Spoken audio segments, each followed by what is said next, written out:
So good afternoon, everyone, and welcome to Jameel Arts Centre. It's great to see so many people here, and thank you very much for coming out, especially on your weekend. My name is Dawn Ross, and I'm head of collections at Jameel and also managing the Artist Garden Commission, and really delighted to host this conversation on the occasion of Asunción Molinos Gordo's Artist Garden, which is called In Transit, Botany of a Journey. I'd like to begin today just to introduce the two other ladies who will be speaking with me. Asunción Molinos Gordo, who's here in our middle beside me, and Nadia Christidi, who will be moderating as well as contributing to the discussion. Asunción is a research-based artist, strongly influenced by disciplines such as anthropology, sociology, and cultural studies. In her practice, she questions the categories that define innovation in mainstream discourse today, working to generate a less urban-centric way of understanding progress. The main focus of her work is contemporary peasantry. She has produced work reflecting on land usage, nomad architecture, farmer strikes, bureaucracy on territory, transformation of rural labor, biotechnology, and global food trade. She represented Spain at the 13th Havana Biennale in 2019 and won the Sharjah Biennale Prize in 2015 for her project WAM, World Agricultural Museum. Her work has been exhibited at venues including the V&A Museum and Delphina Foundation in London, the Townhouse Gallery in Cairo, the Finnish Museum of Photography in Helsinki, and these are just a few, among others. And beside Asun is Nadia Christidi, who is going to be moderating the discussion. She is a researcher and writer, as well as arts practitioner based between Cambridge and Beirut. She was awarded the Art Jameel Commission's Arts Writing and Research Residency, and alongside this is producing a publication looking at impending water crises and the present plans and future planning scenarios that have emerged in response to this. And she is currently a PhD candidate in history, anthropology, and science, technology, and society at MIT.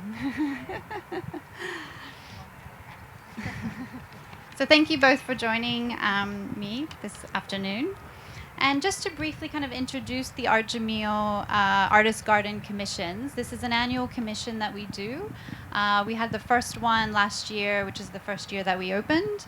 And it really runs alongside the Center 7 gardens that are designed by Anouk Vogler. And this is a space that is really reserved for artists to cultivate and experiment.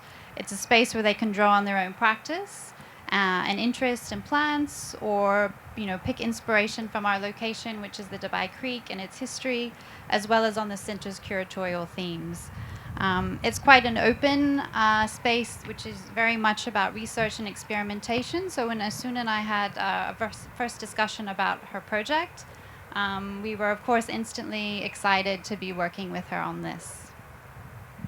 So we'll start discussing some of the key points about her project, and as well as introducing you into her practice and kind of the theories around this project. Thank you very much, Dawn, for the introduction. So I just thought we would begin by talking about how the project developed.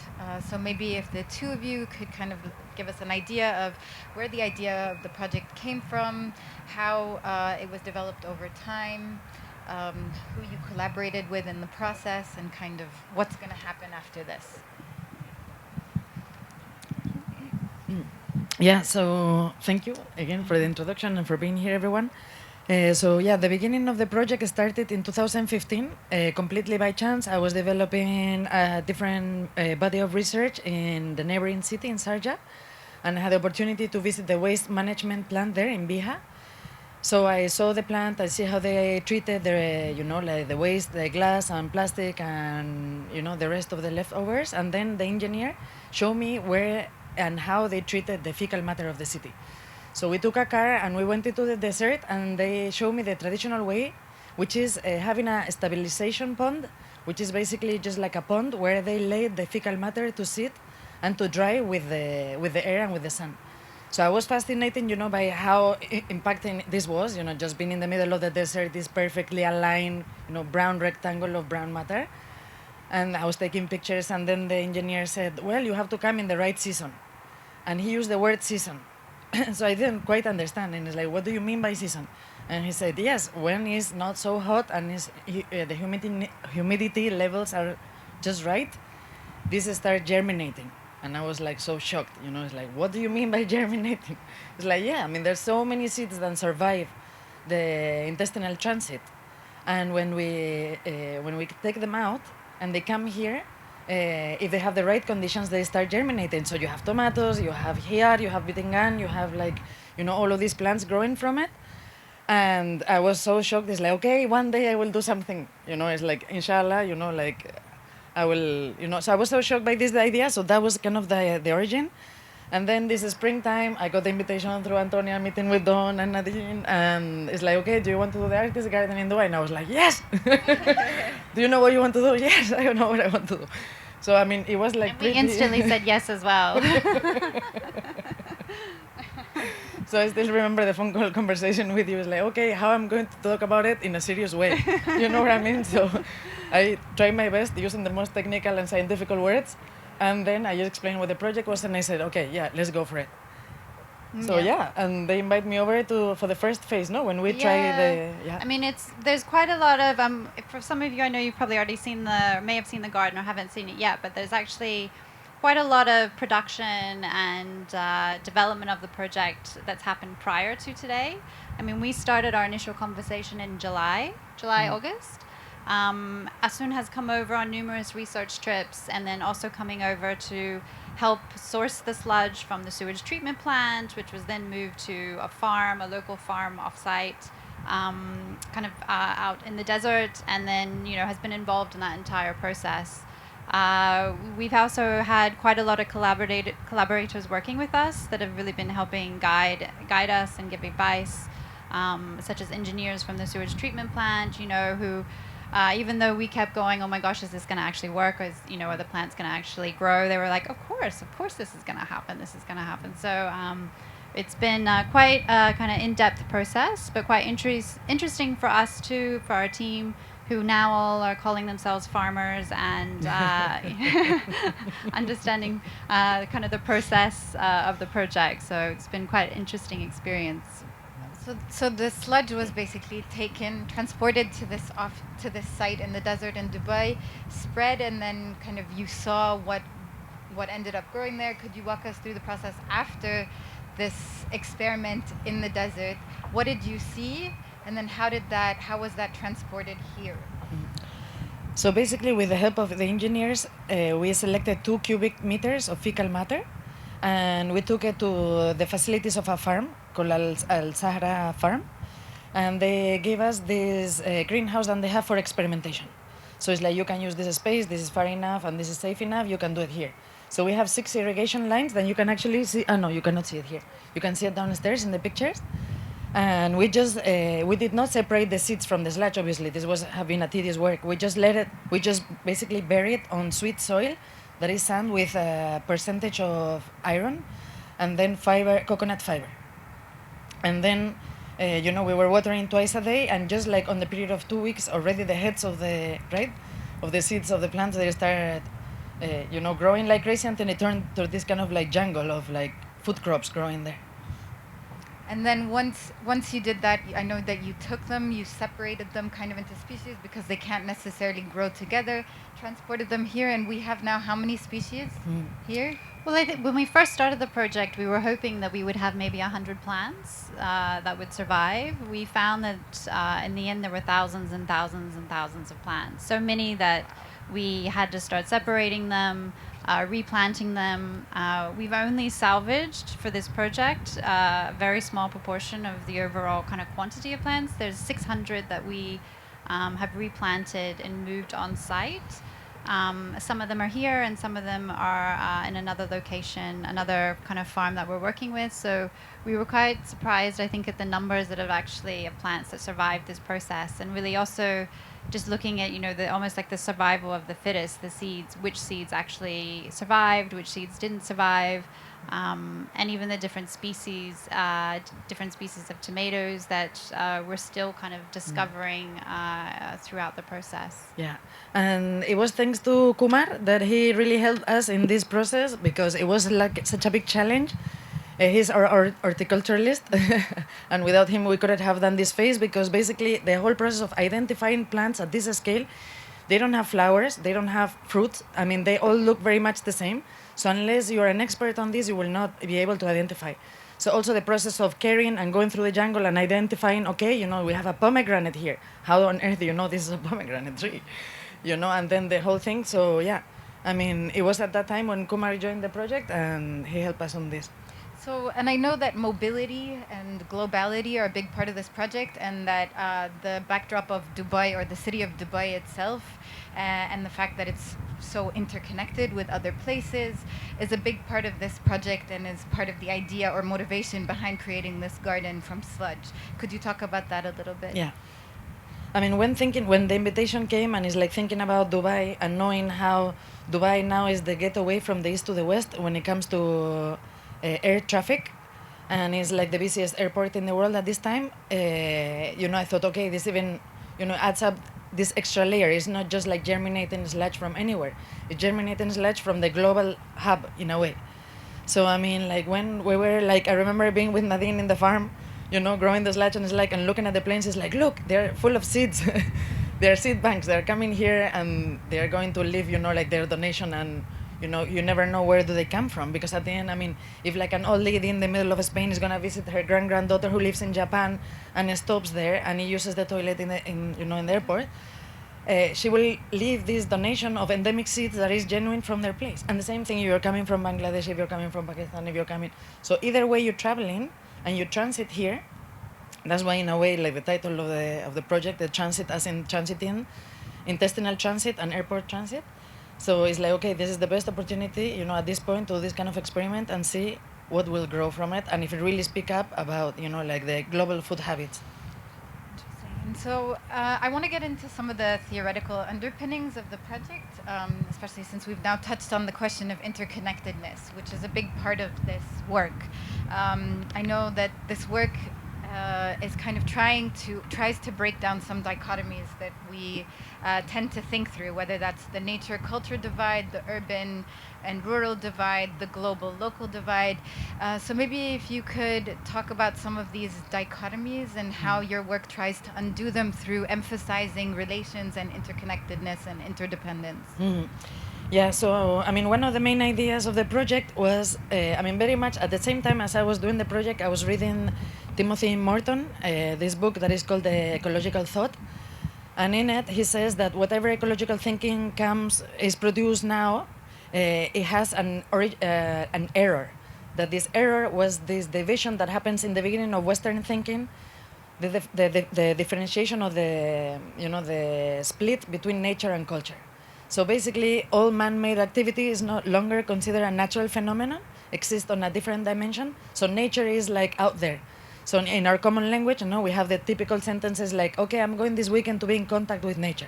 Like nature is happening somewhere else, in this virgin place, and then I'm living elsewhere, and then I will establish this contact. But we don't, so in a way, like the project aimed to help bonding these two elements, by, like nature is inside our gut, like we are not really like a separate element. We are also not at the top of this pyramid of like evolution and being the best creature that has been ever invented in this planet.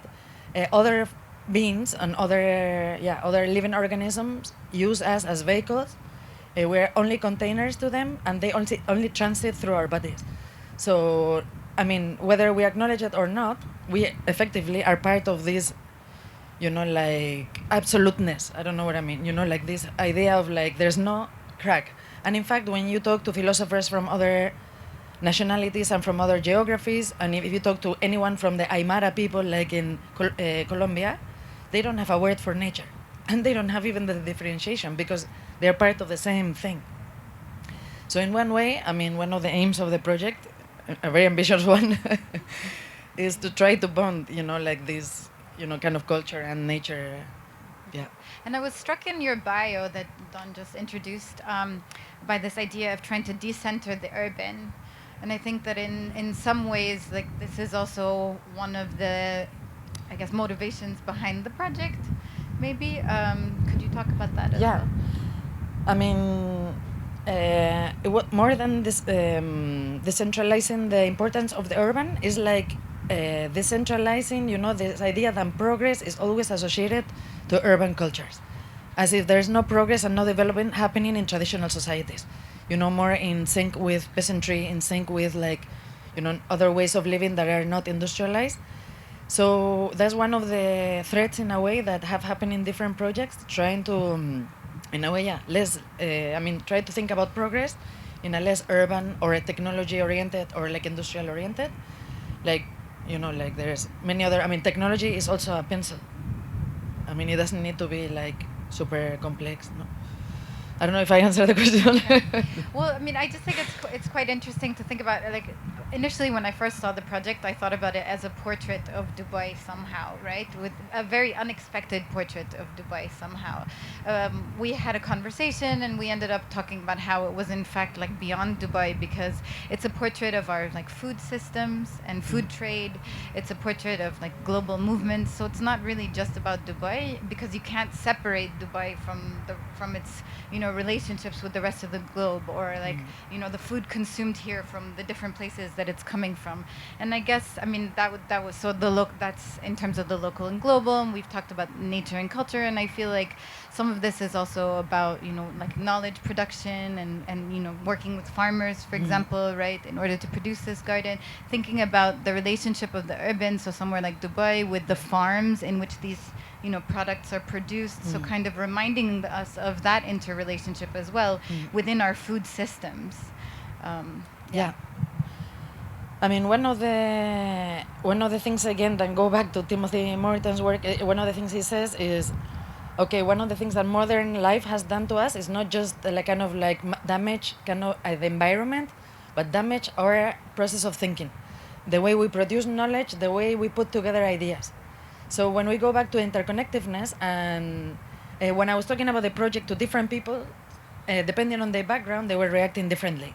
So those who have they're more connected with peasantry, like the farmers from my village and stuff, they were not surprised at all that things were gonna come up. And yes, of course, obviously you didn't know that we have seeds in our stomach. You didn't know. It's like, what type of ignorant you are, you know what I mean?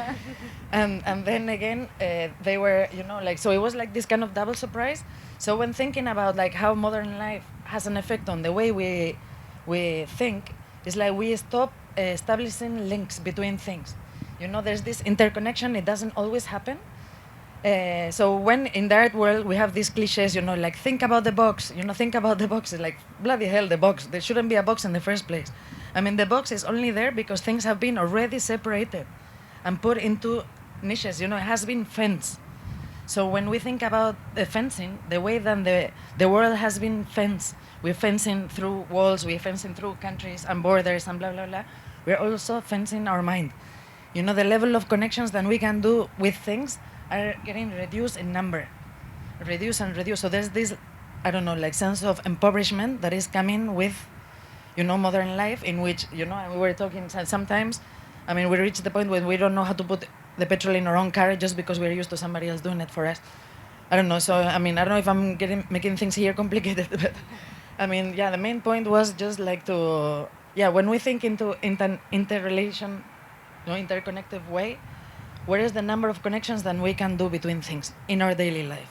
No? And then kind of building on that, I guess, like beyond just interconnections, there seems to be also a foregrounding or an emphasis on the idea of symbiosis, right? Or like codependence, co-evolution. So I was wondering if you could address that and maybe think about like how does where did you find symbiosis in the process of like visiting, you know, seeing the sludge and fecal matter in the process of growing your garden offsite and here, and kind of how does Symbiosis help you think about interconnectedness differently? And specifically, I recently read something by Lynn Margolis. I don't know if you're familiar with her work, but so she kind of tries to reformulate evolution, which we've long thought about as survival of the fittest, as being actually like about maximal interdependence, which allows for organisms to kind of adapt to changing conditions, right? So the things that will survive are the ones that have a good symbiotic relationship, for example, with the bacteria in our gut, right? So maybe if you could address, I guess, the theme of symbiosis in this work. Yeah, I mean, one of the ways in which we decided to plant a very straightforward example of symbiosis is when we have decided which plants go where in the garden. So our criteria, I mean, the reason why the garden is a terrace garden is because those plants that are sharing the same space have the same kind of water needs, but also one of the things that we have implemented is something called companion planting. So companionship is something that you also address with plants. So there are groups of plants that grow better together. They will help each other because one plant will fix nitrogen in the soil, and then the other plant will have like a stain, and the other plant will go on it. So this idea of symbiosis is present not only in like the previous work and the preparation, but also when it comes to making the garden. All of these ideas have been implemented because again, when we think about, okay, what would it happen if we could think differently? You know, we could alter our modus operandi, the relationships that we establish between things were bigger in number. We could achieve this kind of like absolute consciousness of what's happening. We will reach something that is called like mutual recognition. So when you're aware that you're like in connection with so many other elements, then you will think about your actions differently. This is one of the things that, I mean, within the ecological thinking is one of the aims. And then again, it refers back to peasant societies. So when you think about peasant thinking, the way that peasantry thinks is again by establishing this number of relationships, and symbiosis is one of them. I can't help but think about how that process of farming that you're describing of these interrelated or companion species is so strikingly different from like monofarming. Yeah. And then maybe just to touch on one last theoretical underpinning, kind of rurality. Yeah. Right? And this idea of rerral ecologies and how this is a rural garden, and maybe even Dubai as a rural city. Yeah, I mean, the garden was conceived as a rural garden in the sense like, normally rural plants are the ones that grow in dirt or in unwanted places or in difficult places, but the ecologists define rurality as the capacity to thrive under challenging conditions. So this definition, it can be applied to many things. It can be applied to a city, Dubai, a rural city that is able to thrive under very challenging conditions. Or can we have a rural behavior, like when we're being put under pressure, when we are, life goes a bit difficult and stuff like this, can we really react to think or think about like rural strategies to perpetuate life? So I don't know, I mean, in a way, I think there's like these strong connections between life of the plants down there in the garden and us, like not directly because they come from our bodies necessarily, but because, there's these other connections that are being drawn almost on a daily basis. Okay, and then I know that there's a life to this garden beyond today. The garden grows, but there's also future manifestations of this project that you're working on and ways in which the research that you've produced here is being developed further. So maybe, Dawn, if you could tell us a little bit about what it means to be the curator of a project that lives and grows, and what that experience is like, and kind of what will happen with you guys from here on out. And then maybe Asunción, if I know that you're working on a project that's building on this, or another manifestation for Art Dubai, as well as continuing with some of this research. So if you could talk about that as well. Yeah, it's a very different type of commission than I've worked on previously. I have to say, it's been very exciting project, but I guess like other commissions that usually have a start and finish, this has a start and a finish, and then another start and a finish, and then it keeps going on and on.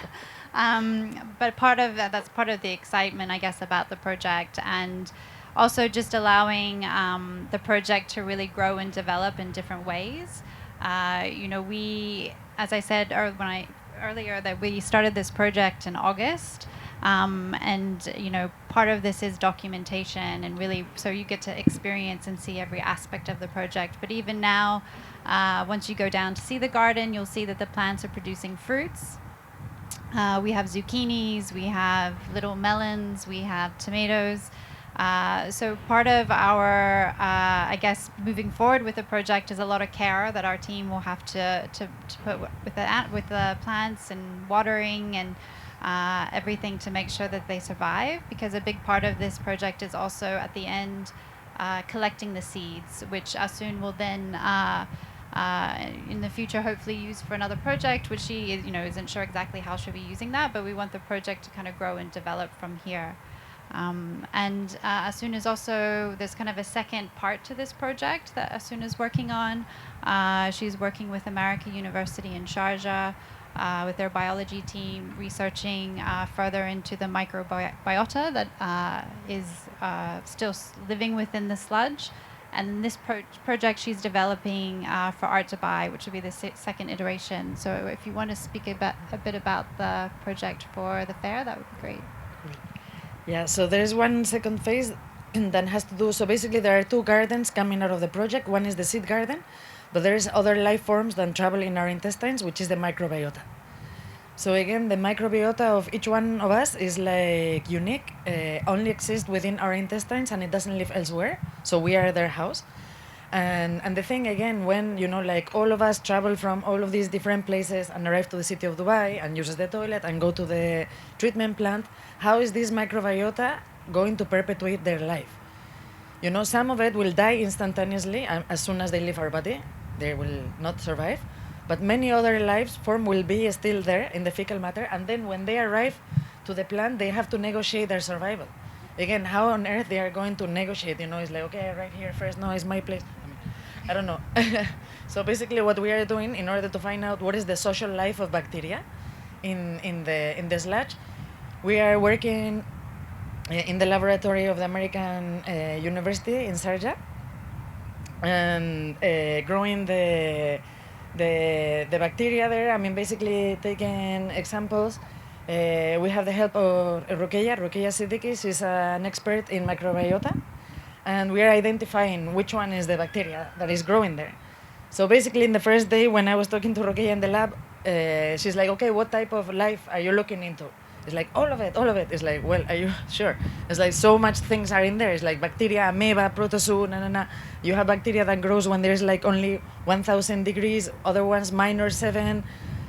Which one do you want? Do you have 5 years PhD to invest on this or not? It's like, well, no, the project is in March.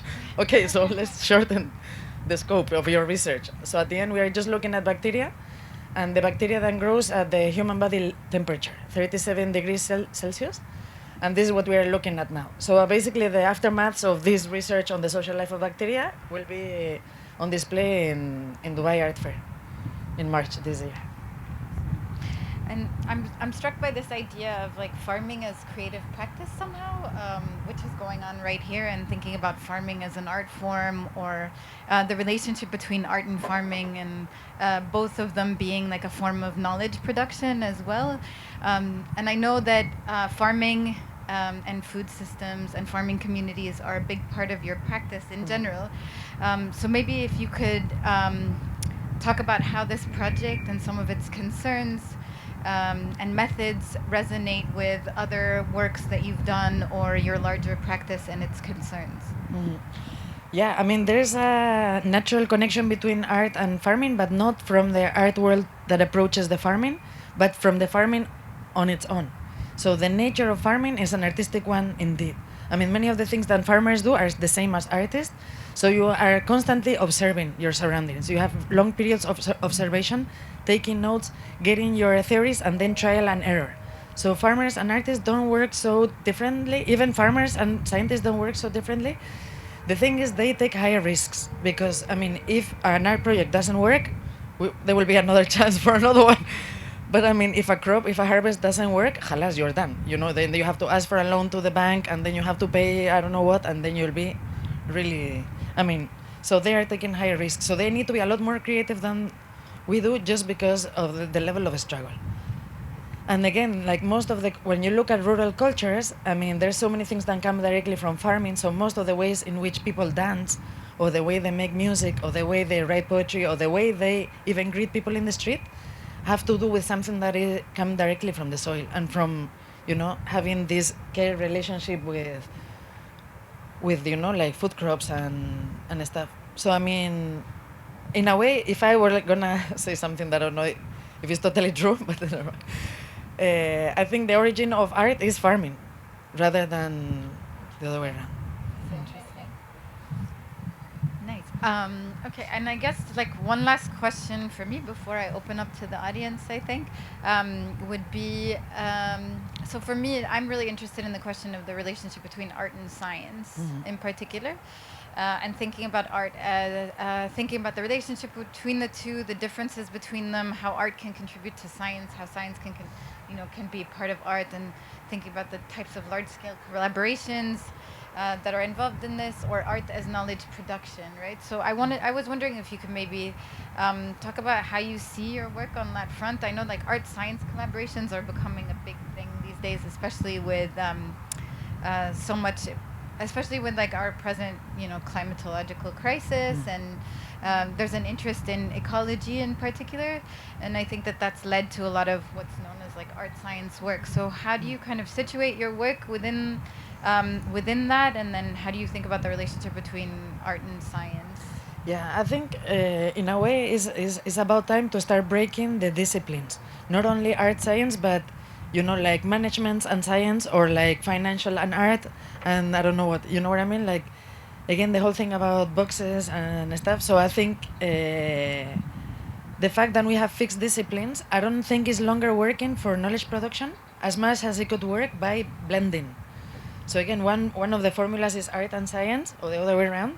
You know, this form of production, because in a way, the specific combination about art and science, they're at the opposite ends of one way of addressing things. So, you know, scientists need to prove things over a long period of time.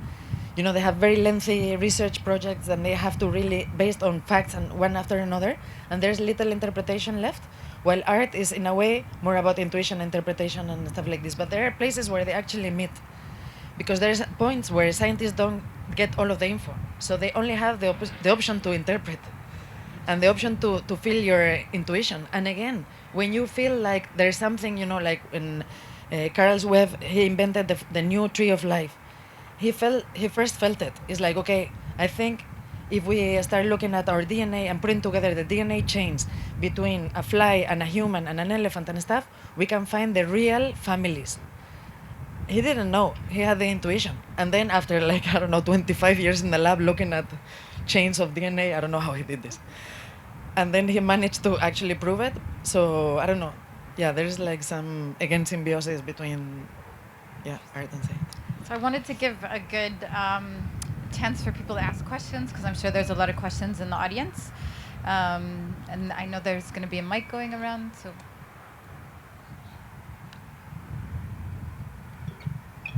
Any questions? No questions? There's a question there.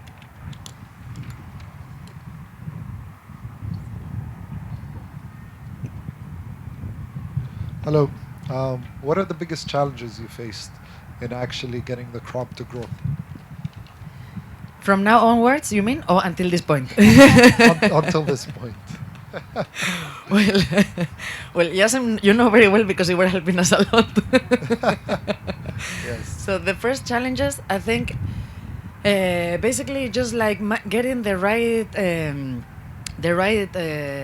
sludge, you know, from the whole process, selecting the one that had the highest percentage of seeds, and then being able to provide with the right conditions for them to grow. Because as you were telling us, I mean, like the beginning, the seeds have the power on their own to grow almost on nothing. You know, as long as they're wet, they are fine. They can do it for 3-4 days and stuff, and then they will need this food supply. But within them, no, they have like this food bag in a way. It's like they're super self-efficient, and they can just go for their life until the point that it's like, hello, I need help. You know, I need water, I need nutrition. So I guess also the fact that because they were contained in the sludge there was a lot of like nutrients there, but also one of the challenges was to measure the pHD. No, Yeah, sorry. this was my next question: is did you check the acidity? Yeah, we checked the acidity. And it was, what was the number? Do you know? I don't remember the number. Do you remember? I didn't know. But it was not too high. And was there any analysis done to see if there's any chemicals or what's the No. nitrogen content? Or No, we haven't done any analysis, but we also like. I mean, these plants are not for human consumption. So basically, it works as a symbolic garden, but it's not meant to be eaten, or it doesn't meant to be continuing the traditional food circle, which is like now we will, have a salad here all together, or not right now, but maybe in 2 weeks. So there are some risks. E. coli can be there. I mean, there are different life of bacteria that can be still there. So for like health and safety purposes, we are not going to do that. But there is this process of replanting. So if we get them to crop, collect the seeds, and plant them 2 more times, then they will be free from any kind of bacterial kind of threat, and then they will can continue the food chain. So that's it. I find it incredible. Congratulations. Oh, thank you. Hi, I'm a nutritionist, so I think this is back to your point about mixing science and art. I really like the project you did now, and also the project you talked about, the one for Art Dubai, which is about the microbiota or the microbiome, because it's a health trend now, talking about gut health and how important it is for your health. And so it's really nice to make people aware that not all bacteria is bad, and actually you need to grow and help the good bacteria thrive. And so it's a nice way of showing it in this art installation or in this idea, and bringing more people aware, making more people aware of that. So it's a really cool idea. Thanks.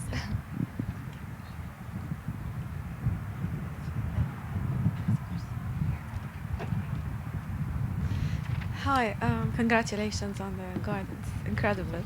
I just wanted to ask if, based on your answer just now, if this is going to be developed into a sustainable farming method after you succeed in plant, you said after 2 times of planting again, we can maybe consume these products or fruits. We're or hoping that vegetables? she starts her own farm in Dubai. Yeah? That's our plan. So, what are the hopes? What are the thoughts on this? Yeah, at the moment, those are all intentions. We have a lot of intentions. Then, the first step for the continuation is to make sure that we now care about the plants enough so they can grow into adult plants. They can crop. We can harvest them. We can keep the seeds, and then we'll need to think about methods for keeping the seeds alive for another. So they are not eaten by little animals or by fungus or whatever. So in the next season can be replanted. Amazing. Yeah. Anyone? Thank you for this insightful session. I just wanted to ask, how did you end up going, in 2015, you said you went to a sewage treatment plant. How did you narrow down this study? Was it part of your PhD? Or No, it was part of another art project. I was exhibiting at Sarja Biennial, and I was doing a project that had to do with agriculture. And as part of the opportunity of being there and extending the research, even though at the end I didn't use that part of research for that particular project, I did a few visits to some of the farms there. I visit also a treatment plant.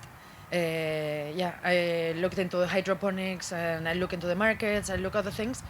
I extended my knowledge. I didn't write implemented at that time for that particular project, but I was very much interested of knowing how the things worked here in Emirates. so do you see more of this being a sustainable option than hydroponics? How do you see versus...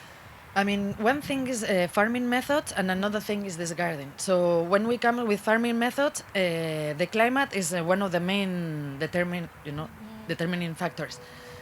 So it's not either one or the other. It's what's possible within these weather conditions, the soil availability and the plants and stuff is not the same as we could think about agriculture in the south of Spain, or we could think about Egypt, or we could think about India and other places. So there's a lot of factors that have to do with the geography, and in Emirates the options are quite fixed, you know, like, so Not a lot of fertile soil as of.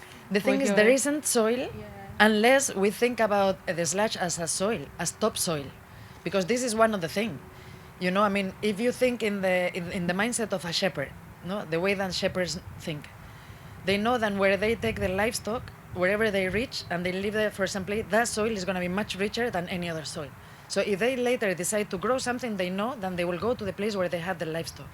If we think about ourselves as livestock, which is not something that, I don't know, I mean, and we can think about, like, again, you know, as moving through the planet, we are here in this place, we are producing topsoil with, you know, I mean, with this sludge.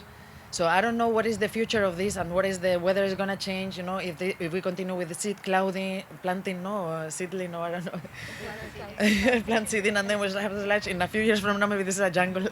We don't know. But what I mean is, like, yes, our presence here in these numbers, and it has an environmental impact that we still don't know the pros and the cons, because there might be some pros as well in terms of, like, how our presence is affecting the soil. Maybe it will not be all sand. True. Okay. Thank you. Anyone else?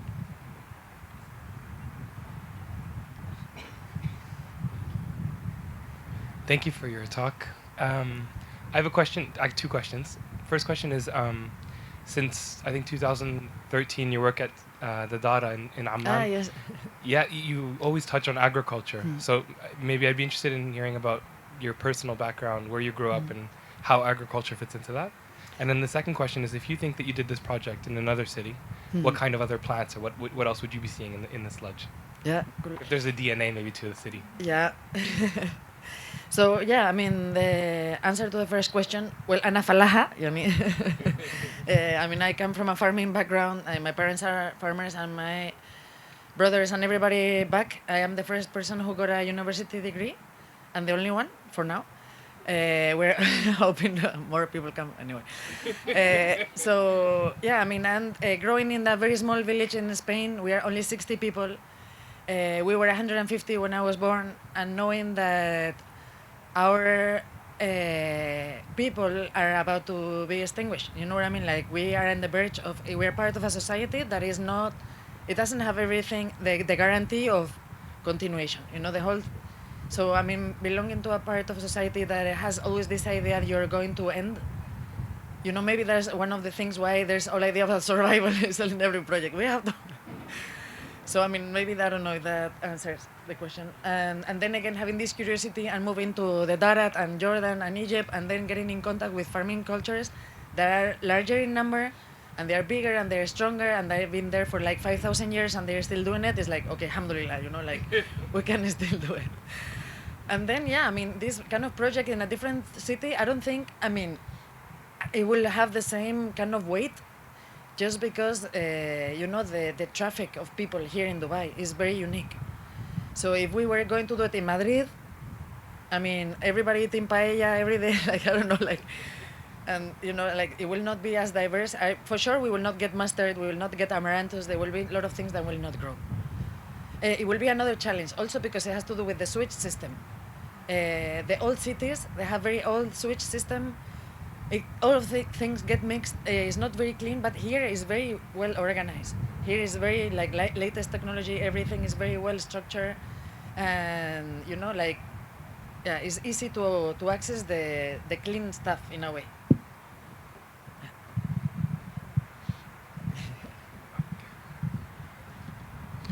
So, as an artist, you have two practices, as I understand. You research, Yeah. and you do projects that could not be considered art by many crowds.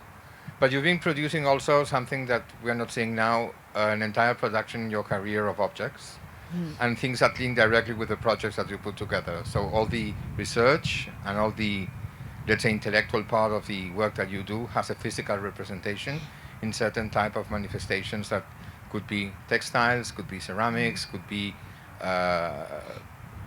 representations that are closer to what a normal human being understands as contemporary art. So for me, it's very exciting to understand how is the process when you go through the research, of an environmental project like this one, and then gets reflected in a second phase. It could be the objectual object, considered as most of the mortals as a work of art. Yeah.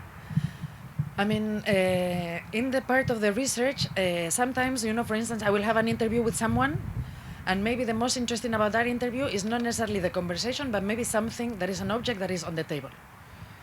So there's also there's the materiality of it. Like the beginning of all of this project was, again, the physical matter of that object that was the fecal matter in the original place, no? So in a way, there's this tendency that as part of the research, there is one other thing that I'm looking at that is not purely anthropology, that is also object-based. Like visiting, for instance, in the type of the textiles, I will always look at the tradition of the objects. Again, what is the tradition of this ceramic? Of Fayum, who has been producing this ceramic? Why it makes sense that I use this particular ceramic to talk about genetically modified organisms? Why that?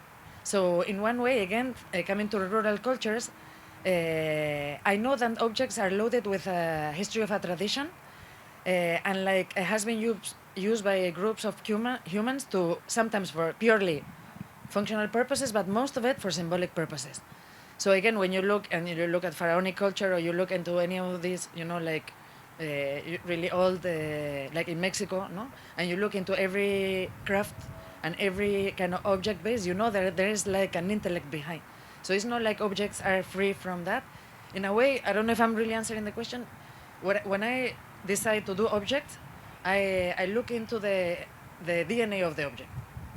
What has this object meant before I'm going to change it, or I'm gonna utilize it as a vehicle, or I'm going to produce a new one inspiring into that. What's the legacy? If I am, I don't know. So which is a process? I'm using privileged information, so sorry about this. So how is the process of working in the Art Jameel garden and then converting it into a physical object in Art Dubai? Yeah, this is this is also like a treat. You know what I mean? Because I see it like the fact that now I am being able to be an artist, a true one. You know what I mean? The one that does object is like a treat in a way. It's like, okay, I feel like I have now the privilege to actually be able to do something. That is an object base that is not only like something that is research loaded. It's something that can also have a life as an object. So in a way, that's the time where I take one kind of brain and I put the next one in place. And it's like, okay, now we can play another type of poetics. You know what I mean? The poetics of the object, and how these objects are also have the power to evoke ideas. So this, for me, is the most difficult thing, because that's the raw art. Now we are like playing serious now. What are we going to do? So, yeah, I don't know. I see it as I don't know what's the process in a way. Because there's so many things that have an effect on that. But it has to do with the information that I have, the tradition of the objects, and then has to do a lot with the people that I work with. With the craftsmen, with the artisans, with most of the objects that I produce with other artists. So also there is like an input that comes from, like these traditions. Like for instance, now for the project in Art Dubai, I'm planning to work with Hassan Hot, that is this craftsman from Egypt and is working with glass. So I don't know what will be like the ideas that I have now until the point that I'm actually in his place, and how the objects are going to be built through being there, and yeah. So, Anshuf, let's see. Yeah, so thank you very much. In the results that you got from your experiments, I assume at some point they will be repeated, and you may observe some repetition in what you are receiving from your experiments. So you talked about Dubai as a place where you have lots of traffic and circulation and mobilities. I was wondering if you can get into a point where you see some specificities of this locality, of the place of like Dubai, and if you can use that.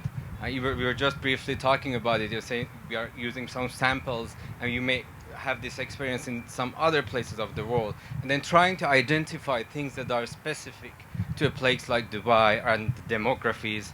And again, it relates to the question that you asked about your background, because you said I think you studied anthropology and sociology.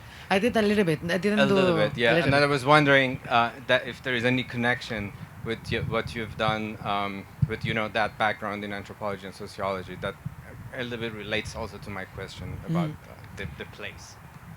I mean, to know what are the specificities about Dubai and how, like Dubai works, and we go back to the idea of the fenced world, no? A world that is being fenced and places are being cut into pieces, and these places, and then the visa, no, coming in and out, and there's all of this human trafficking. But then we don't always. I mean, there's certain type of material that travels and gets unnoticed. So, for instance, I don't know if I'm really going to answer the question, but I think I'm getting somewhere close.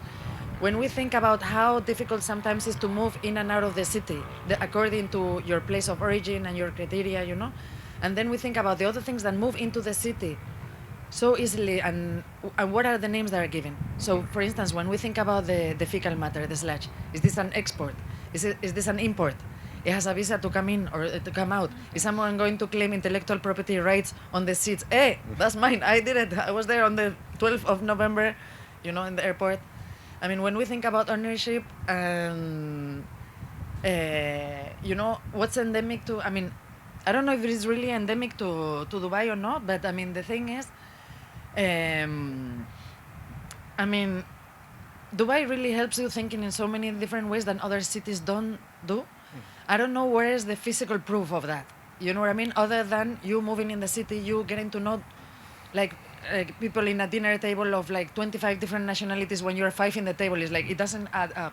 Because this one is 4 nations, this one is 7 nations, this one is like, so I don't know. I don't know how it really proves Dubai to itself to be this place. It's something that in a way it happens on a day-to-day basis when you're moving through the place. And I don't know if other cities allow you to have this kind of thinking. I don't know. I don't think I know the answer. That's why I'm just going in circles. No, thank you. Thanks. I think we might finish the questions. I know everyone's getting quite cold up here on the terrace, so thank you for staying. It's a little bit chilly.